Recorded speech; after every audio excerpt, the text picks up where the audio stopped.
इस वीडियो में पैसे बचाने के कुछ तरीके हैं, लेकिन कंजूसी के नहीं। असल में कंजूसी के बगैर भी पैसे बचाए जा सकते हैं। आपने अपने मोहल्ले में ही शायद लोगों को देखा हो कि वो कभी भी कहीं भी घूमने नहीं जाते और ना ही ढंग के कपड़े पहनते हैं और ना ही अच्छा खाते पीते हैं, बल्कि एक एक रुपया निकालते हुए उनकी जान जाती है। फिर एक दिन आपको पता चलता है कि इन कंजूस लोगों ने ट्रिपल स्टोरी मकान बनाना शुरू कर दिया है। तो असल में ये भी एक जलालत की शक्ल है। बेशुमार लोग जलील होते हैं, लेकिन इन्हें अंदाजा ही नहीं कि वो जलील हो रहे हैं। अब अच्छा मकान बनाने में कोई बुराई तो नहीं, लेकिन अच्छे मकान के लिए बाकी सारी जिंदगी का म्यार गिरा रहना दुरुस्त नहीं। जो लोग कंजूसी के आदी होते हैं, जिनकी सारी जिंदगी पैसे होने के बावजूद बचते करते हुए गुजर जाती है, अच्छे अच्छे घर बनाने के बाद भी इनकी ये आदतें नहीं जाती। वो कभी भी खुल के पैसे नहीं लगाते और ना ही जिंदगी को अच्छी तरह इंजॉय करते हैं।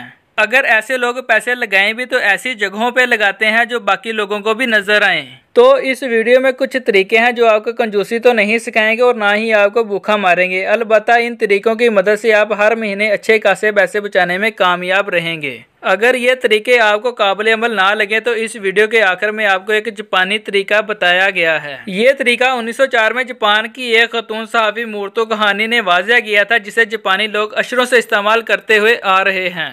ये तरीका आपके लिए भी उतना ही फायदेमंद होगा जितना कि जापानी लोगों के काम आता है। अगर आप लोग इस चैनल पर नए हैं तो इस चैनल को सब्सक्राइब कर दें और बेल आइकन का बटन प्रेस कर दें ताकि आइंदा से अपलोड होने वाली वीडियोस भी आप देख सकें। नंबर 1, सबसे पहली जरूरत इस बात को समझना है कि इस पैसे को लगाएं कहाँ। अगर आप उन लोगों में से हैं जिन्हें चीजें खरीदने के बाद पसंद नहीं आती हैं, इन्हें बाद में अंदाजा होता है कि वो कई ऐसी चीजें खरीद चुके हैं जिन्हें इनकी कोई खास जरूरत नहीं, तो फिर आपको अपना रवैया दुरुस्त करने की जरूरत है। और शॉपिंग पे जाने से पहले बकायदा आपको प्लानिंग करनी चाहिए कि आप क्या क्या चीजें खरीदेंगे और वही चीजें खरीदेंगे जो आपकी लिस्ट में मौजूद हैं। अगर बाजार में चंद एक सस्ती चीजें देख के या ऐसी चीजें जिनकी कीमतें अचानक कम हो जाती हैं, आप सोचते हैं चलो इतनी सस्ती हैं क्यों ना खरीद ली जाए, हालांकि आपको इनकी कोई खास जरूरत नहीं होती, लेकिन एक महंगी चीज की कीमत कम देख के आप उसे खरीद लेते हैं। तो जरूरत है जिंदगी की चीजों पे पैसा लाजमी खर्च करें, लेकिन इस बात का ख्याल रखें कि फजूल चीजें ना खरीदें। और ये भी याद रहे कि अक्सर अपनी फैमिली के साथ घर से बाहर जाके खाना खाना फजूल खर्ची नहीं है, क्योंकि इससे एक तो आपको खुशी मिलती है और आपकी खुशगवार यादों में इजाफा होता है। नंबर 2, अगर आप अपनी हर ख्वाहिश को पूरा करने दें या हर रोज वो करें जो आपका दिल चाहता है तो आप कभी भी पैसे नहीं बचा पाएंगे। लेकिन इसका मतलब ये नहीं कि आप अपनी हर ख्वाहिश को रद्द कर दें। अगर आप 2 या 3 दफा घर से बाहर जाके खाना खाते हैं तो कोशिश करें कि सिर्फ एक ही दफा घर से बाहर जाके खाना खाएं। इसी तरह अगर आप हर हफ्ते शॉपिंग करने के शौकीन हैं तो कोशिश करें कि पूरे महीने में 1 या 2 दफा शॉपिंग करके आएं। और जब आप शॉपिंग करने जाएं तो जरूरी नहीं कि आप चीजें उसी दुकान से खरीदें जहां आप सबसे पहले गए थे, बल्कि आप कुछ और दुकानों पे भी जाइए। हो सकता है कि आपको वो चीज सस्ती भी मिल जाए और उसकी क्वालिटी भी अच्छी हो। नंबर 3, अगर आप अमीर होना चाहते हैं तो कोशिश करें कि आप सिर्फ अपने पैसों को जमा ना करते रहें, क्योंकि वक्त के साथ साथ पैसों की कीमत भी गिरती जाती है।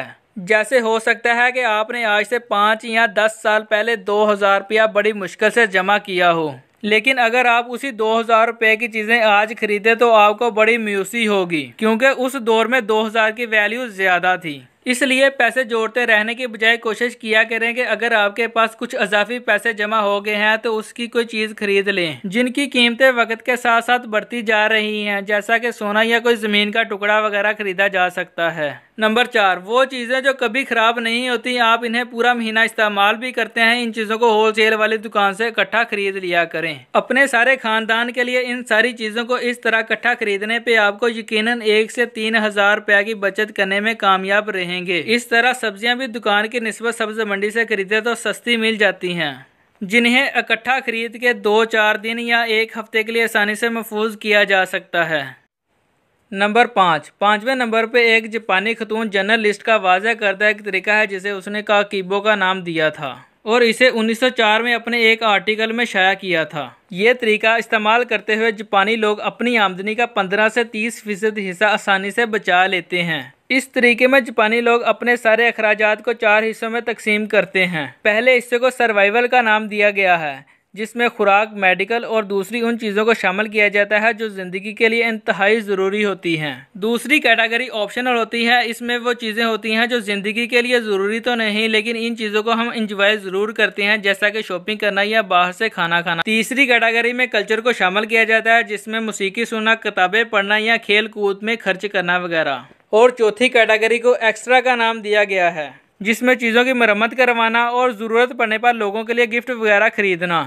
जापानी लोग महीने के शुरू में ही अपनी आमदनी के हिसाब से कैटेगरी के लिए रकम अलहदा कर लेते हैं। वो 4 लिफाफे लेते हैं, हर कैटेगरी की रकम उस लिफाफे में डाल देते हैं और सारे महीने के अखराजात उस लिफाफे में से ही पूरा करते हैं। और वो ये 2 बातों को हमेशा अपने सामने रखते हैं, एक तो इन्होंने कितनी बचत करनी है और दूसरा ये कि वो कौन सी कैटेगरी से ज़्यादा बचत कर सकते हैं। जितनी बचत करना वो डालते हैं, वो उस रकम को महीने के शुरू में ही बैंक अकाउंट में जमा करवा देते हैं। बचत के साथ साथ इस तरीके का एक फ़ायदा और ये है कि जापानी लोगों को इस बात का इल्म रहता है कि उनके पैसे कहाँ पे सर्फ होते हैं और महीने के आखिर पे उन्हें खाली हाथ होकर ये नहीं सोचना पड़ता कि उनके पैसे गए कहाँ। इन 5 पॉइंट्स के अलावा एक बात जो सबसे ज़्यादा अहम है वो ये कि अगर आप रिज़्क की तंगी नहीं चाहते तो हमेशा हलाल पैसे कमाएं। वो कारोबार करें जो हलाल हो, वो नफ़ा लें जो जायज़ हो। अपने मोहल्ले में गरीब लोगों का ख्याल रखें और अपनी आमदनी में से कुछ हिस्सा अल्लाह की राह में ज़रूर दें। उम्मीद है कि ये वीडियो आप लोगों को पसंद आई होगी।